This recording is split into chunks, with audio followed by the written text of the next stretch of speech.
Manjulata Shukla direct taxes professionals association यानी डीटीपीए की नई प्रेसिडेंट चुनी गई हैं। डीटीपीए के 42nd एजीएम में मंजुलता शुक्ला संगठन की नई अध्यक्ष चुनी गई। इस मौके पर बड़ी तादाद में लोगों ने उन्हें बधाई दी और उम्मीद जताई कि वो अपनी जिम्मेदारियों को बखूबी अंजाम देंगी। आपको बता दें कि डीटीपीए देश में टैक्स प्रोफेशनल्स की एक प्रतिष्ठित संस्था है, जिसका देश की अर्थव्यवस्था को मजबूत बनाने में अहम योगदान रहा है। इस मौके पर डीटीपीए की नई अध्यक्ष मंजुलता शुक्ला ने कहा कि एक बड़ी जिम्मेदारी है। वो भरपूर कोशिश करेंगी कि संस्था के नाम को और आगे तक ले जाएं। उन्होंने कहा कि सरकार ने जीएसटी के स्लैब में जो बड़ा बदलाव किया है, उससे देश को और खास तौर से आम लोगों को काफी फायदा पहुंचेगा। मंजुलता शुक्ला ने दावा किया कि भारत को दुनिया का तीसरा सबसे बड़ा इकोनॉमिक सुपर पावर बनाने का सपना जल्द ही साकार होगा। वहीं डीटीपीए के एक्स प्रेसिडेंट काशी प्रसाद खंडेलवाल ने कहा कि मंजुलता शुक्ला इस पद को डिजर्व करती हैं और मुझे पूरा भरोसा है कि वो काफी अच्छा काम करेंगी। कॉन्ग्रेचुलेशन।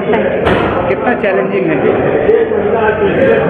चैलेंजिंग नहीं कर सकते हैं। जब आप चार्टर्ड अकाउंटेंट बनते हो ना, तो आप में बर्दाश्त की क्षमता या गुण इतना आ जाता है, सब कुछ नॉर्मल लगता है। बिजनेस जो इंडिया में बिजनेस जो सोचा जाता है तो मर्दों का होते उसमें एक महिला होने के नाते एक डायरेक्ट टैक्स में प्रोफेशनल के हिसाब से काम कर रही है, कितना चैलेंजिंग रहा करें? बहुत चैलेंजिंग है, अगर ये फैक्ट बोलते हैं, क्योंकि आज भी मानसिकता में बदलाव नहीं है। आज भी कई कार्यालयों में या कहीं संकीर्ण मानसिकता के लोग मिल जाते हैं। जब संकीर्ण मानसिकता के लोग मिल जाते हैं तो उनको विनम्रता से कहना पड़ता है, हमारा देश बेटी पढ़ाओ बेटी बढ़ाओ का नारा देता है। तो मेरे माँ बाप ने मुझे पढ़ाया है, बढ़ाया है, तो मुझे मेरा हक आपको देना होगा। मांगना पड़ता है, छीनना पड़ता है कई बार। अगले 5 साल के लिए कोई सोच में कुछ ऐसा आपने किया है कि कुछ करना है? हमारी संस्था जो है ये एक प्रोफेशनल संस्था है।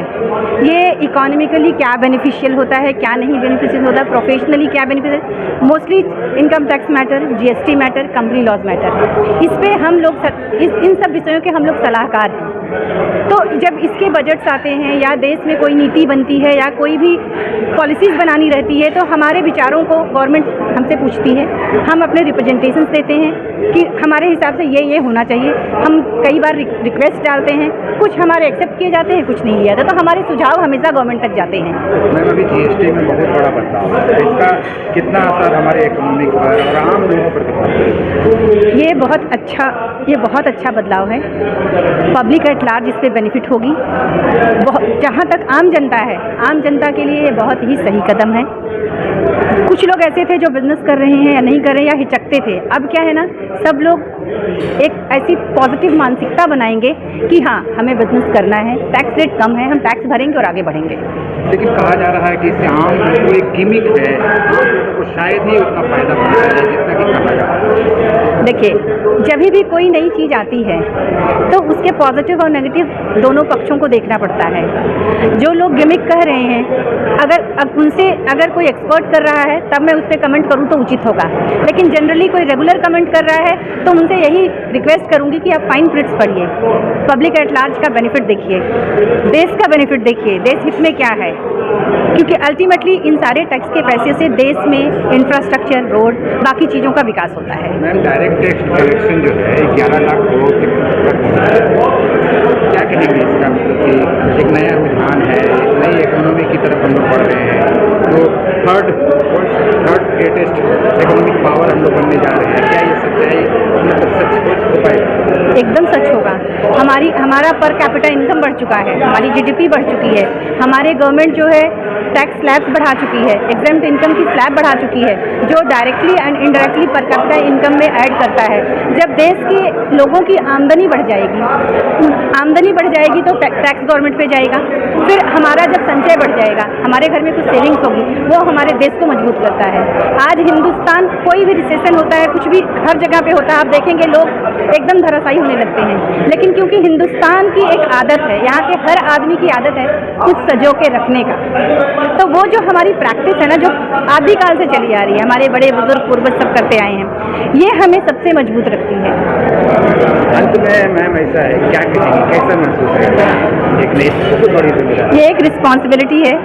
मेरा अथक प्रयास रहेगा कि मैं अपने कर्मों वचनों से संस्था के नाम में वृद्धि करूं, समाज में इसके नाम का और ऊंचाई पे ले जाऊं और मेरे सारे कमेटी मेंबर्स की, संस्था के बड़े बुजुर्गों के जो पास्ट प्रेसिडेंट मेंबर्स हैं, उन सबके मान में बढ़ोतरी करूं। मेरा अथक प्रयास यही रहेगा। हम भारतीय एसोसिएशन की प्रेसिडेंट चेयरपर्सन, क्या कहेंगे? इस विषय में मैं ये बोलूँगा कि हमारे देश की आबादी 145 करोड़, आज एक महिला हमारे प्रेसिडेंटशिप से हटी है, एक महिला को प्रेसिडेंटशिप में लेके आए हैं। ये अपने आप में बहुत बड़ी मिसाल है कि incoming and outgoing both are the female, जो कि अदरवाइज हर आदमी ये बोलता है कि ये मेल डोमिनेटेड सोसाइटी है। हम प्रूव कर रहे हैं कि मेल डोमिनेटेड नहीं, it is a deserving society. जो कर सकते हैं हम उनको आगे लाते हैं। हम पास्ट प्रेसिडेंट मिल के और ये काम किया करते हैं कि पास्ट प्रेसिडेंट हम लोग मीटिंग करते हैं, किसको लाना, क्या करना, डिजर्विंग कौन है, और उसी ग्राउंड पर आज हमारे 42nd एनुअल जनरल मीटिंग के टाइम में और मंजुलता शुक्ला जी को हम लेके आए हैं। ये अपने आप में बहुत बड़ी मिसाल है। हमारे लास्ट ईयर के हमारी जो लेडी प्रेसिडेंट भी थी बरखा अग्रवाल, वो भी बहुत सुंदर काम की और हमको पूरा विश्वास है मंजुलता जी भी उससे कम नहीं करेंगी।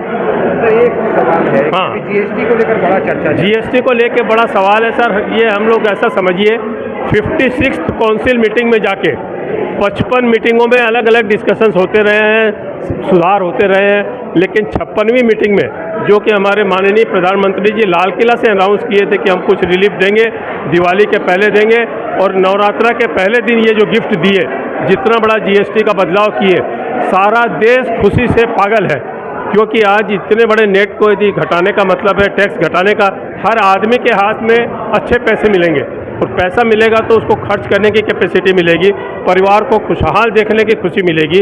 ये जो चीज़ें बनेगी ना, और मेक इन इंडिया के बेसिस पर फर्दर जो हिसाब चल रहा है, जीएसटी की rate reduce, make in India का करना तरीके के हिसाब से काम, और क्या चाहिए देश में। बाकी हमारे माननीय प्राइम मिनिस्टर जी सबको सब कुछ इतनी चीज़ें दे रहे हैं जिसकी कोई लिमिट नहीं है। ये एडिशनल प्लस 12 लाख रुपये तक के हिसाब में कोई टैक्स नहीं मांग रहे हैं। 12 लाख बहुत बड़ी अमाउंट होती है सर। तो इस बोल के ये मानना चाहिए कि हमारा देश बहुत आगे प्रगति के रास्ते पर है और हम लोग प्रोफेशनल, हमारे डीटीपीए में chartered accountant, advocate, company secretaries, tax practitioners, post accountant सब है, सारे प्रोफेशनल। हम सब मिलकर इसी काम में लगे हैं कि देश की उन्नति के लिए हम क्या कर सकें, समाज को कैसे आगे ला सकें। सर अपना एक बार। मेरा नाम काशी प्रसाद खंडेलवाल, मैं डीटीपीए का भी पास्ट प्रेसिडेंट हूँ, कलकत्ते की कई एसोसिएशनों का पास्ट प्रेसिडेंट हूँ, इंस्टीट्यूट ऑफ चार्टर्ड अकाउंटेंट्स का चेयरमैन रहा हुआ हूँ, सेंट्रल काउंसिल मेंबर रहा हुआ हूँ, वर्ल्ड बैंक कंसल्टेंट रहा हुआ हूँ। अरे सर ये